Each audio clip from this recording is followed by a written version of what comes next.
Hello, I'm David. Hi, I'm Julie. So now we're going to do our review of Lost Cities, the board game. And this is part of our series of reviews and playthroughs and how to plays of 4 Lost Cities games. And so hopefully this will give you enough information to decide which one, if any, or more than one that you would want to own. Actually, I need this. I was going to say. Why am I putting that back? Because you're just being silly. Okay, so let's take a look at the back of the box. Okay. To get some context. All And this right. is part of my little project here to talk about graphic design too. All right, oh, by the way, this is the Rio Grande version. The Cosmo version, now it says Cosmo because Rio Grande had the license to this, okay? So the Cosmo version is going to have different art, but it's the same game. And so what you're going to do is you're going to be going on expeditions on these paths here. And every time you lay down a card, you can move one of your explorers on a path. But you got to lay them down in sequence. So if you skip ahead, like this person played the 4, that means they can't play a 0, 1, 2, or 3 after the 4. So they've skipped out on playing all those cards, then they played a 7 and 9. And notice that they're moving it up on this path here. And as you move up the path, you can reveal events that give you points, or give you artifacts, which are worth points, or ladders. I forget what they call it. Something boring. They call it in the rules. Arrows. Yeah. Which allows you to move any Explorer 1 space that you have. And so it's, you're trying to score the most points. And the game ends when either the draw deck runs out or 5 explorers cross these bridges. And 1 explorer is a larger explorer that represents a ×2 multiplier. So if the larger explorer gets further ahead, you'll see on the path here, it first starts out as negative points and it goes positive. So if you don't get an explorer far along on the path, you can have negative points. And if you don't get enough artifacts, you can also get negative points. So usually you play in 3 rounds, but it does come with a shorter version. And yeah. So And that's what we played when we did our playthrough. Yeah, we did the shorter version. So that's a quick explanation. And notice I was able to explain it quite well with the back of the box. That means they did well with the back of the box. Right. And why do I say that again? If you're a retailer and someone's picking this up and looking at it and want to buy it, it's kind of hard to explain the game. If you don't know what it is, you would want to use, Right. or you're not going to say, go to the computer and look at it. Go look at that how to play video. All right, so let's take a look at our reasons. Our thoughts. Yes, why we give our reasons, which helps understand why we rate it the way we do. Yeah, exactly. All right, so that I could have been more eloquent with that. I go first. All right, so here we go. Okay, so this is a very exciting race game. I really enjoy this one. It's really fun with 2 players, but I even enjoy it more, I think, when we play with our boys, and it's 4 people just going Yeah, up to after 4, it. right. And it's just, oh my gosh, it's just so much fun. I found it to be very quick to learn how to play with his teaching and to play it. It doesn't take long to play. Even with 2 players, it goes pretty fast. It's under an hour, and that's a big key for me. Well, we can play it in a half hour. Yeah, we can do it. We can knock it out really fast. What I really like about this Lost Cities is the scoring is so easy, because you just have to look at where your guy is, and that's the number you get, and you have these tokens to help you count. And the tokens really help you count, which is really nice. And I really like it. So your guys would be there, and it just tells you what it's worth.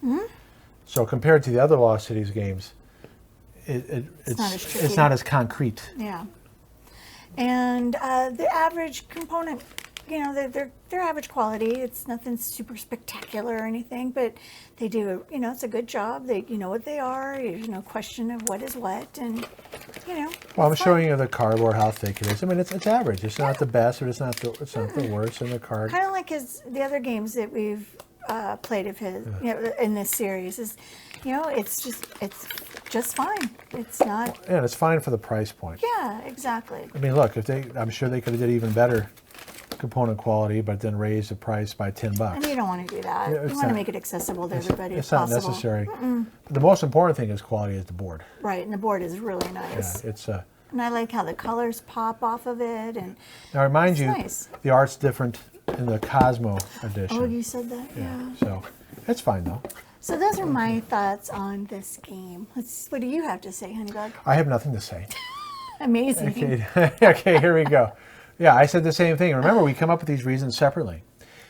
So it's a fun race to score the most points. I forgot a period there. I just noticed a Wow. punctuation mistake. Oh no. Jeez Louise. Okay, so it's thematic movement of explorer meeples with card play. And I like that a lot because oftentimes in the other Lost Cities games, you're going on expeditions. You're just laying down cards though. Yeah. And you're having to imagine what you're doing. Okay, this, you're actually physically moving a meeple on a True. path. Yeah. And so you really feel like you're exploring, and you actually feel like you're racing. Yeah. No, you really do. I never thought of it like that. That's a good So point. for me, it's just more satisfying for that reason. Good point. So a satisfying luck mitigation. And we mentioned this in the one of the other games that it did not have satisfying luck mitigation. And that means that because of those arrows, and I'll show you again on here what those are, because of these, that if I'm behind, let's say I have my, because remember you can be negative here in the first 3 steps. If let's say I'm playing the yellow guy, and my yellow guy over here overturns an arrow, I can move this yellow guy up. And so by finding arrows, I can move up guys that are behind if I'm not drawing the right cards. And because there's so many cards, this is the only edition that has 0s and 1s.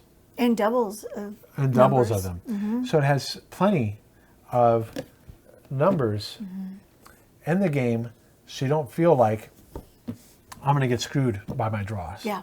No, that's a good point. Okay, and the other games, you can that can happen. Some more than others. Okay, the card game, you can definitely feel like, oh, I'm going to lose because I'm not drawing well here. Because if you play your cards right and you use those arrows, you can overcome bad luck a lot easier than the other games.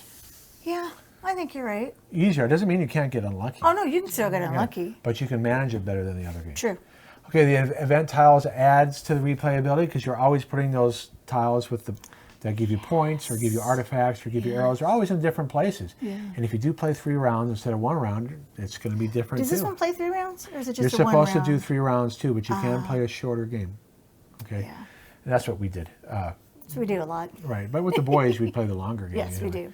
Because it goes a lot quicker with 3 or 4 players. It does. It goes very fast. So I like that about it too, that you're revealing something. It's kind of a surprise. And then it works well with 2 players. Yeah, really well. You know, obviously the card game is designed for 2 players. Of course. The other games are designed for 2 to 4, but this one right here, this is a lot of fun with 2. Oh, definitely. All right, so that is our reasons. We used the BGG ranking. Yep. Let's see how we ranked it. Okay. Woo! So I rated it higher than you. Excellent. Very much enjoy playing. It's because of that thematic of moving the meeples Yeah, I never thought about that. on the track, the luck mitigation. If you've watched our other videos, this is my favorite Lost Cities game. Oh, yeah. And I said this is very good. And I agree with Dave. This is my most favorite Lost Cities game. It really, hands down. Ha! Get it? Hands? Well, there's no There's no hands in this one. Well, but you do have one meeple that gives you a ×2. That's true. So, and with regard to that, you don't have a runaway leader thing No. like you can have sometimes in the card game where you Yeah. can get a bunch of hands. It's like, well, if I get this up, I'm gonna get a really high score, and there's nothing you can do about it Exactly. because if you get unlucky. Yeah. So, Yeah. I really, really like this one, and I would suggest it. And if David suggested it, I'd be all for it. I wouldn't even hesitate. you don't see us rate many games that high. And this came out in 2008, and we bought it pretty much right away. So we've had this for 13 years, and we still play it to this day. Yes, we do.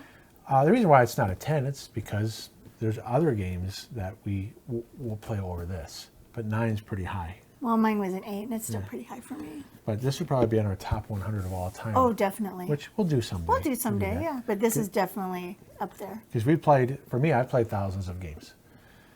For you, you've Hundreds. played, well, you've played over 1,000. Have I? Yeah, you have Okay. easily played over 1,000. All right, then. And so, yeah, this would be on that list of I the top agree. 100.